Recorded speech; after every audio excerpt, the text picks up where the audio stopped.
Muslim Network.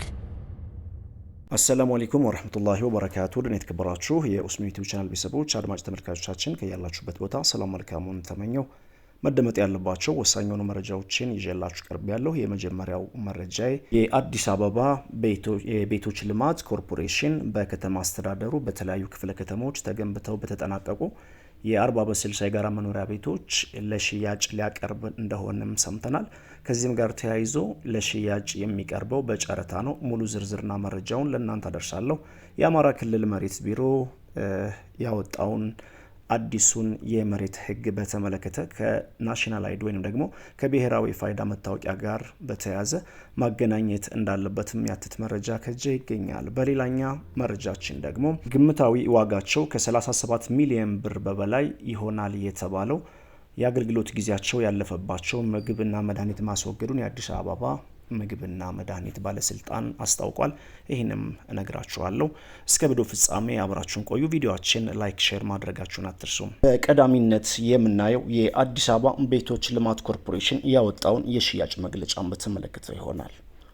የአዲስ አበባ ቤቶች ልማት ኮርፖሬሽን በከተማ አስተዳደሩ በተለያዩ ክፍለ ከተሞች ተገንብተው በተጠናቀቁ 40 በ60 የጋራ ህንፃዎች ላይ የሚገኙ 1471 ንግድ ቤቶች ለ8ኛ ዙር እንዲሁም ደግሞ በካፒታል ፕሮጀክት የተገነቡ በጀርመን ሳይት ላይ የሚገኙ 32 ንግድ ቤቶችን በሁለተኛ ዙር በግልጽ ጨረታ አወዳድሮ በሽያጭ ማስተላለፍ ይፈልጋል።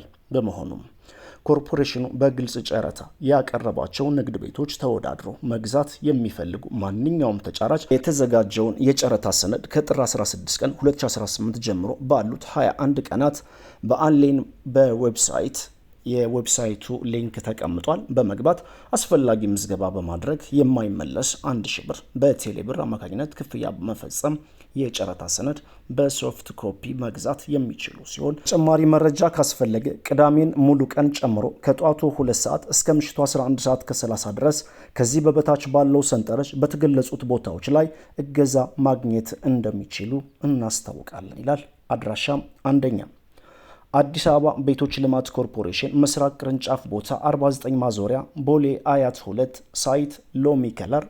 ሁለተኛ የካ ክፍለ ከተማ አስተዳደር ቤቶች አስተዳደር ጽህፈት ቤት ቦታ መገናኛ። ሶስተኛ አቃቂ ቃሊቲ ክፍለ ከተማ አስተዳደር ቤቶች አስተዳደር ጽህፈት ቤት አቃቂ መናኸሪያ ፊት ለፊት። አራተኛ አዲስ አበባ ቤቶች ልማት ኮርፖሬሽን ዋናው መስሪያ ቤት ባምቢስ አካባቢ ግሪክ ትምህርት ቤት አጠገብ። እዚህ በተጠቀሱት መስሪያ ቤቶች ጎራ በማለት ተጨማሪ መረጃ ማግኘት ትችላላችሁ።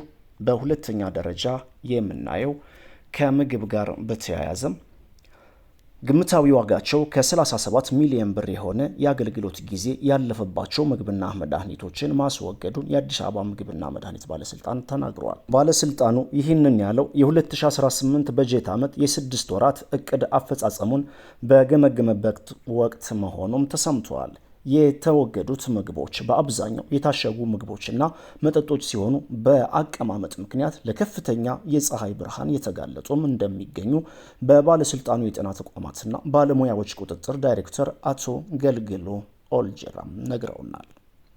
በተጨማሪም በህገ ወጥ መድኃኒት ቁጥጥር ግምታዊ ዋጋቸው ከ13 ሚሊዮን ብር በላይ የሚያወጣ 10 ኪሎ ግራም የሚጠጋ የመጠቀሚያ ጊዜ ያለፈበት መድኃኒት መወገዱንም አያይዘው ጠቅሰዋል። ይህ በእንዲህ እንዳለ በአማራ ክልል የወጣውን አዲሱን የመሬት አዋጅ በተመለከተ ከዚህም ጋር ተያይዞ ዲጂታል መታወቂያ ወይንም ደግሞ ፋይዳ መታወቂያን ከመሬት ጋር የማጣመሩን ጉዳይ በተመለከተ የተሰጠውን መግለጫ ማብራሪያ አብረን እንመልከት።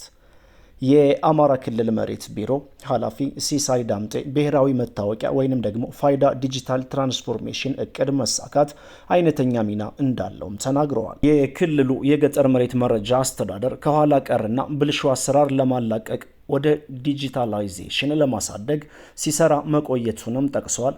የ126 ወረዳዎችና በ17 የከተማ አስተዳደሮች የመሬት ባለይዞታዎችን መረጃ በዲጂታል የመረጃ አስተዳደር ስርዓት ውስጥ ማስገባቱን ገልጸዋል። ባለፉት ዓመታት የተገነባውን የገጠር መሬት አስተዳደርና አጠቃቀም ስርዓት ከሌሎቹ ሀገራዊ የመረጃ ማዕከሎች ጋር ለማሳሰር እየሰራ መሆኑን ነው የተናገሩት። ቪዲዮአችን ላይክ ሼር አድርጉ። አዲስ ከሆናችሁ ሰብስክራይብ በማድረግ የደወል ምልክቱን በመጫን ቤተሰቡን ተቀላቀሉን። ሐሳብ አስተያየታችሁን፣ ጥያቄያችሁን ኮሜንት ላይ አስቀምጡልኝ። ወሰላሙ አለይኩም ወራህመቱላሂ ወበረካቱ።